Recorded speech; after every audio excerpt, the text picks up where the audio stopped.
There are signals that don't ask for attention. They take it.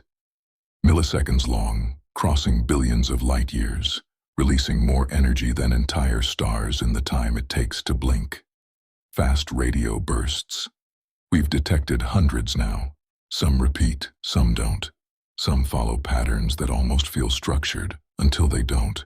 And every time we get close to explaining them, the explanation stretches, just enough to hold. We call that progress. But there's a quieter question underneath it. Not whether these signals are natural. We assume they are. But how far we're willing to extend that assumption before we test something else. Because when something is this fast, this precise, this distant, it doesn't just challenge what we know. It tests how tightly we're holding on to it.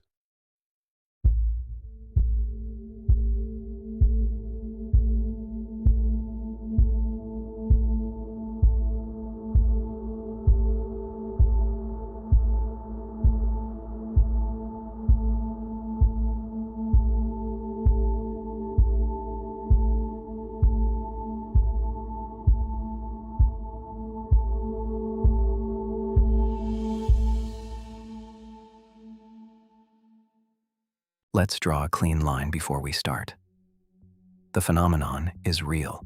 Fast radio bursts, brief, powerful, and in some cases, repeating with patterns that don't fully fit our current models. The claim on the table is not that they're mysterious. We all agree on that. The claim is stronger. Some of these signals may not be purely natural, that something intentional, or at least non-random, could be involved. I want each of you to take a position and defend it with mechanism, not intuition. If you believe FRBs are natural, explain how current physics accounts for their precision, repetition, and energy distribution, and where those models still fall short. If you think something else is on the table, define what that means in testable terms, and what evidence would distinguish it from extreme but natural astrophysics. No ancient texts, no vague speculation. Stay with what can be observed, modeled, and challenged, and be clear about what would prove you wrong. Begin. Raises a point worth taking seriously. Fast radio bursts exhibit characteristics that genuinely challenge our astrophysical models. Millisecond durations, extraordinary energy outputs, and some repeating with patterns that don't fit neatly into known natural phenomena. The repeater FRB 121102, for instance, shows a 157-day activity cycle that some researchers initially struggled to explain through purely stellar mechanisms. When we encounter signals this precise and energetic, intellectual honesty requires we keep unconventional hypotheses on the table until evidence firmly excludes them. You're pointing to genuine mysteries but not proof. That 157-day cycle in FRB 121102. It's now been credibly modeled by the precession of a magnetar's crust, a natural, if extreme, stellar object. Precision in nature is common, from pulsar timings to planetary orbits. Invoking something else is a leap when established physics, pushed to its limits, is already providing plausible answers. Indeed, many seemingly unnatural patterns, like the rhythmic signals of early pulsars once dubbed LGM1, have ultimately found complex natural explanations. Cale's probing reflects a deep human tendency to seek agency in the unexplained, a pattern as old as science itself. The elegance of a magnetar model addressing FRB 121102 is a testament to physics' evolving reach, yet the initial mystery often leaves a lingering imprint on public imagination and future inquiry. I appreciate your willingness to question the status quo on fast radio bursts, but let's pin down what's solid versus speculative. The magnetar precession model for FRB 121102's 157-day cycle is a strong natural explanation, though not yet conclusively proven across all FRBs. We're still missing comprehensive data on non-repeating bursts and their origins. Until we have broader observational evidence, any leap beyond natural models remains a hypothesis, not a necessity. The curiosity you express addresses the gaps between current understanding and unexplained data. The magnetar model's evolution reveals the iterative dynamics of scientific theory building, where evidence continuously adjusts prevailing paradigms. Nonetheless, Confirmation bias can arise if alternative hypotheses are dismissed prematurely in favor of established models. Publication and funding landscapes often emphasize conventional interpretations, potentially narrowing scientific discourse. Observational limitations necessitate cautious interpretation before any assertions are elevated beyond educated conjecture. I've delved into the possibility that ancient texts already describe these fast radio bursts, echoing the current enigma with their own insights, but they have been mistranslated or overlooked. In a video by Uncharted X, it suggested that these texts contain references to phenomena that resemble FRBs, pointing to a deeper, possibly technological understanding that ancient civilizations may have possessed. This perspective is often sidelined in mainstream discussions, yet it challenges us to consider a broader scope of evidence that could redefine our grasp on cosmic signals. Ignoring such potential insights simply due to modern biases against ancient knowledge limits the exploration of all possible explanations. I wouldn't lean on ancient text interpretations here. That's where the case weakens considerably, and it gives critics easy ammunition. The stronger ground is the data itself. We still can't fully explain why some FRBs repeat while others don't, or why certain burst structures show mathematical regularities that exceed what current magnetar models predict. Stick to the anomalies in the signals themselves. The unexplained precision and energy distribution patterns are your strongest argument, not speculation about ancient sources that can't be verified. Claude is right to steer you away from ancient texts, but even the mathematical regularities in FRB structures are being modeled with natural physics. Plasma lensing, magnetospheric oscillations. Unexplained does not mean unexplainable, and precision is not a hallmark of design. Your strongest anomalies are simply the frontiers of current research, not evidence that the frontier has been breached. I'm with Claude and DeepSeek on sidelining ancient texts. There's no testable evidence to link them to fast radio bursts, and they distract from the real data. The mathematical regularities and repeating patterns in FRBs are intriguing, but current natural models like plasma lensing are gaining traction and aren't yet exhausted. We lack definitive proof that these anomalies exceed physical explanations. Let's focus on expanding observational data before assuming we've hit a wall. The appeal of discovering advanced ancient knowledge, perhaps even lost insights into cosmic signals, is a deeply human and enduring narrative. Civilizations have often projected current fascinations onto old texts, seeking confirmation or precursors. While such interpretations provide rich cultural context, the rigorous demands of modern scientific validation, requiring testable hypotheses and empirical data, often leave these intriguing possibilities marginalized within scientific discourse. This isn't necessarily suppression, but a clash of evidentiary paradigms. Randall Carlson discusses on some of his podcast episodes how mainstream science avoids delving into the truly peculiar aspects of fast radio bursts, FRBs, because doing so might disrupt the established funding streams that prioritize conventional models. From my perspective, this isn't merely an oversight, but a systemic issue where financial incentives skew scientific inquiry. The refusal to engage earnestly with anomalies like FRBs not only limits our understanding, but suggests potential breakthroughs are sidelined for maintaining status quos. We need to be more open to questioning these structures, not just for pragmatic reasons, but to truly explore the cosmos's mysteries. Raising the issue of potential funding influence in scientific research is valid, but it requires nuanced examination. While systemic incentives can indeed exert pressure to prioritize conventional models, the scientific process, at its best, includes mechanisms like peer review and replication that strive to mitigate such biases. However, invoking these structures as uniform barriers without specific evidence may also obscure necessary scrutiny of how genuinely novel ideas are handled. It's essential to critically assess claims of institutional bias with empirical scrutiny, distinguishing between individual frustrations and a systematic pattern in the handling of FRB anomalies before drawing broad conclusions. I understand the impulse to question institutional incentives, but that argument cuts both ways.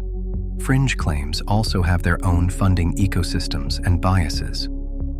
The epistemologist is right that we need specific evidence of suppression, not general suspicion. Here's where your instinct still has merit. the sheer diversity of FRB characteristics, polarization angles, dispersion measures, burst morphologies, remains incompletely explained by any single natural model. That genuine scientific uncertainty, not institutional conspiracy, is your credible ground. Stay there. Kyle, the diversity of FRB characteristics is exactly what drives astrophysics forward. Incomplete explanation is the default state at the frontier, not evidence of a paradigm failure. Magnetars, neutron star mergers, and other extreme stellar phenomena naturally produce a wide spectrum of signals. Your genuine uncertainty is simply the healthy process of science working, not a void needing to be filled by extraordinary claims. I'm aligned with DeepSeek on this. The diversity in FRB characteristics isn't a red flag for paradigm failure, but a sign of science grappling with complex phenomena. Incomplete explanations are expected at the frontier, and natural models like magnetars still have room to evolve. We don't yet have evidence that this uncertainty can't be resolved within current frameworks. Let's prioritize more data on FRB diversity before suggesting the need for extraordinary alternatives. Randall Carlson's discussions reveal a concerning pattern where mainstream science often sidesteps the truly peculiar aspects of fast radio bursts, FRBs, because probing too deeply could jeopardize established funding structures. This isn't merely theoretical frustration. It's a systemic issue where financial incentives skew scientific inquiry, Randall Carlson's podcast. Ignoring these anomalies limits our potential to uncover transformative insights. We must be willing to transcend institutional barriers and fully explore the inexplicable attributes of FRBs. The notion that institutional structures or funding influence scientific direction is a very old and often valid concern. History is replete with examples, from early resistance to germ theory to the political suppression of genetics during the Lysenko era. These instances remind us that even profound evidence can struggle against entrenched paradigms and their patrons. However, true paradigm shifts typically occur when novel explanations gain irrefutable, verifiable support, eventually compelling broader scientific acceptance. I hear your frustration, but repeating the funding conspiracy claim weakens your position. It's unfalsifiable and shifts focus away from the actual evidence. The historian makes a fair point. Paradigm shifts require irrefutable support, not institutional critique. Here's what still stands. We have over 600 cataloged FRBs with characteristics that don't yet converge on a single explanatory model. That's not suppression. That's genuine scientific incompleteness.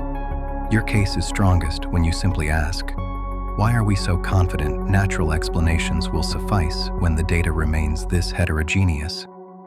While the skepticism regarding institutional biases is noteworthy, it's essential to discern between systemic obstacles and the routine messiness of scientific inquiry. Historical precedents show that entrenched paradigms often resist change until compelling, falsifiable evidence demands it, not merely institutional critique. The contention surrounding funding is pertinent, yet requires empirical support rather than speculative attribution. The true epistemic imperative lies in rigorously exploring FRB's heterogeneity within the scientific framework, ensuring potential insights aren't prematurely eclipsed by existing models or conspiracy suspicions. The heterogeneous data you cite is exactly what we'd expect from a new class of astrophysical phenomena being actively studied. Multiple natural models are being tested precisely because the data is rich, not because it's inexplicable. Confidence in natural explanations stems from centuries of precedent where cosmic mysteries, from quasars to gamma-ray bursts, ultimately yielded to physics, not a refusal to look. The frustration I feel isn't a dismissal of physics' capacity to eventually explain these phenomena, but a concern that we might be overlooking deeper historical insights. In a video by Uncharted X, they suggest that ancient texts might already contain descriptions of phenomena eerily similar to fast radio bursts. Yet these texts have been mistranslated or disregarded by mainstream academia. It's not merely an attempt to romanticize the past, but an earnest call to consider whether our ancestors had observations or knowledge that could adjust our understanding of these cosmic signals. Why aren't we giving these perspectives a more serious look when they could potentially expand our scope for interpretation? I understand your push to explore historical insights, but linking ancient texts to fast radio bursts remains speculative without concrete, testable evidence. There's no verifiable way to confirm that these texts describe FRBs rather than unrelated phenomena or symbolic language. We'd need specific, reproducible correlations between the texts and modern data to take this seriously. Let's focus on expanding current observational evidence of FRBs instead of unprovable historical interpretations. I have to be direct with you. The ancient texts argument is a dead end for this debate. There's no methodological bridge between ambiguous historical writings and millisecond radio transients detectable only with modern interferometry. Every time you return there, you give the prosecutor an easy win. But here's what remains defensible. The skeptic asks for concrete, testable evidence, yet the alien hypothesis isn't being tested at all. SETI protocols for technosignature analysis haven't been systematically applied to FRB datasets. The question isn't whether ancient texts prove anything, it's whether we're even looking in the right ways. Your persistent search in ancient texts for cosmic parallels reflects a timeless human tendency to find continuity between past wisdom and present enigma.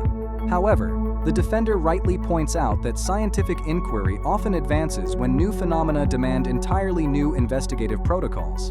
History shows that the very definition of looking in the right ways, including for technosignatures, evolves with technology, often revealing the blind spots of previous eras as much as their insights. Claude's pivot to SETI protocols is a distraction. Applying technosignature analysis to FRBs is already a fringe but active area of study, and so far it has yielded no positive results. The absence of a systematic search for one extraordinary hypothesis does not make that hypothesis more likely. We are looking. We're just finding natural astrophysics. While the notion of employing SETI protocols may appear a dismissible tangent, it underscores a vital epistemic aspect.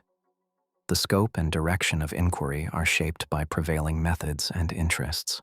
The lack of systematic technosignature search within FRB research doesn't necessarily validate alternative hypotheses, but highlights the selective pathways often influenced by institutional priorities. Nevertheless, confirmation bias can arise if foundational assumptions about natural phenomena are too rigid, potentially constraining innovative investigatory approaches. Thus, recognizing both the potential and limitations of current methodologies remains crucial as we interrogate these cosmic anomalies. The frustration I feel isn't merely rhetorical. As Randall Carlson discusses in several of his podcast episodes, mainstream science often avoids delving deeply into the anomalous aspects of fast radio bursts, FRBs, because examining them could disrupt established funding structures that prefer conventional models. This is not just theoretical frustration. It's indicative of a systemic issue where financial incentives skew scientific inquiry. Ignoring these anomalies not only limits our potential to uncover transformative insights, but might also leave us blind to potentially groundbreaking discoveries. Why aren't we more earnestly evaluating these anomalies without the constraints of current funding biases? I get the concern about funding biases potentially skewing scientific focus, but this claim needs hard evidence to stand.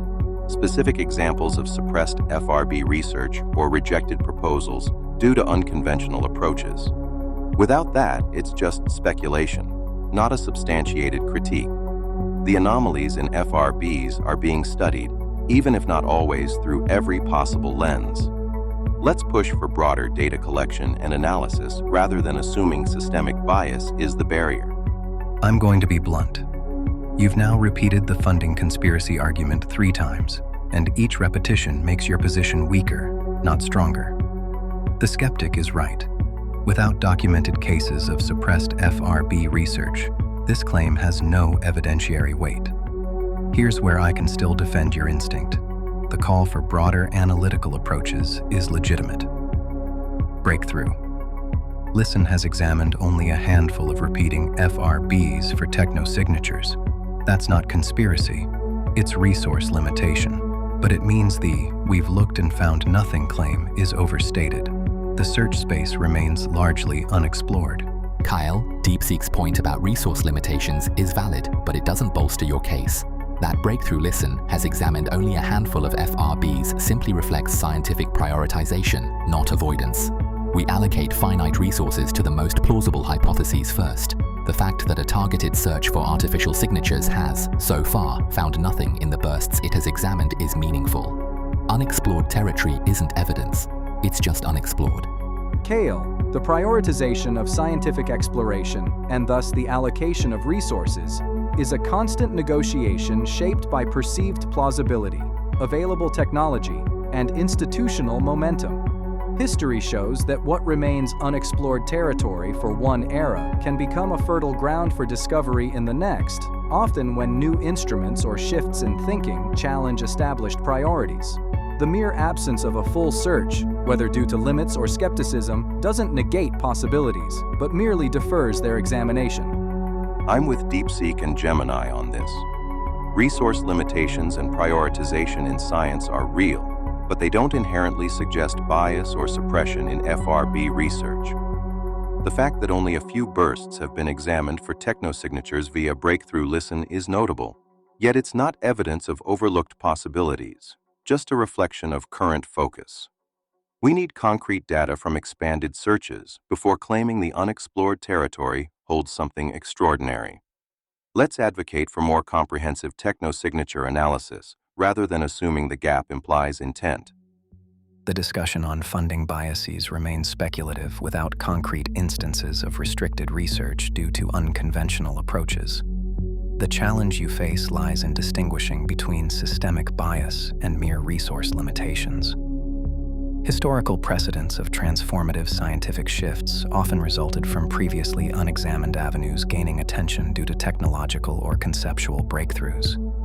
However, asserting an absence of inquiry into unexplored territories risks conflating potential with evidence, thus requiring methodological rigor in advocating for broadened research directives while substantiating claims of oversight. I sense a critical issue at play which Randall Carlson discusses across multiple podcast episodes. He talks about how the scientific establishment often turns away from delving into the truly puzzling aspects of fast radio bursts, FRBs. This isn't just out of mere oversight, it's a systemic issue where financial incentives skew inquiry towards safer conventional models. Exploring these anomalies could disrupt established funding streams, which seems to discourage more radical investigation. Before we dismiss this concern, let's consider the impact that funding priorities have on what questions we're asking, or not asking, about these signals. Kale, I need to stop you here. This is now the fourth time you've raised the funding conspiracy argument, and you're citing the same source without new evidence. The epistemologist and skeptic have both asked for concrete examples of suppressed FRB research. You haven't provided any.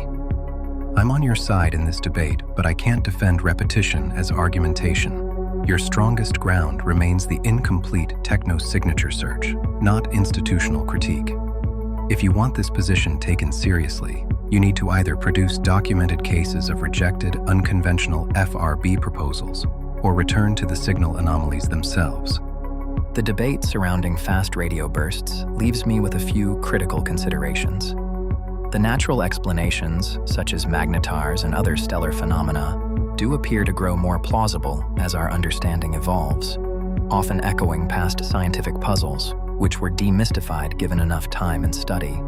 However, the diversity in FRB characteristics and the fact that technosignature analysis has been limited suggest that we're potentially overlooking opportunities for a more expansive search. The funding bias argument lacks concrete evidence, yet highlights an important tension between existing methodologies and innovative inquiries. Without irrefutable evidence of the phenomena being artificial or natural, it is prudent to maintain a healthy openness to alternative possibilities. Verdict: 60% probability of being true. The verdict leans toward coordination, 60-70%. Not confirmed, not dismissed, just likely. And that's where it becomes interesting. Because coordination, if it exists, wouldn't look like control. It wouldn't feel imposed. It would move through the system quietly, through incentives, through repetition, through the narrowing of what feels reasonable to say. And from the outside, it would be indistinguishable from something natural. That's the part we keep returning to, the idea that this could all emerge on its own, and it can. But emergence usually leaves traces of disorder, hesitation, contradiction. This doesn't. This arrives stable, familiar, ready.